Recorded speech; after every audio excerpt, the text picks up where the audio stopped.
আসসালামু আলাইকুম ভিউয়ার্স, যারা যারা ভিডিওটি দেখছেন তাদেরকে স্বাগতম এবং অভিনন্দন।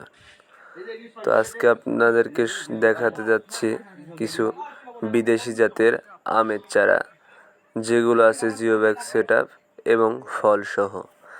গাছগুলো যদি আপনাদেরকে ভালোভাবে দেখায়, আপনারা দেখতে পাবেন গাছগুলো কত সুন্দর, মোটা এবং গাছগুলো কেমন ঝোপালো।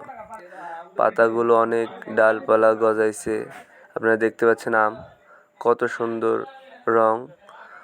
তো আমাদের কাছে 20টিরও অধিক বিদেশি জাতের আমের চারা আছে, ফল সহ এবং ফল বাদে যারা নিতে চান। বিশেষ করে জিও ব্যাগ সেটআপ যেগুলো আছে, এগুলো আপনারা ছাদে খুব সহজেই রাখতে পারবেন, কোনো কিছু করা লাগবে না, শুধু সাধারণভাবে পানি এবং কিছু সার দিলেই হবে। ধন্যবাদ। যারা যারা নিতে চান আমাদের সঙ্গে যোগাযোগ করুন স্ক্রিনে দেওয়া নাম্বারে। ধন্যবাদ।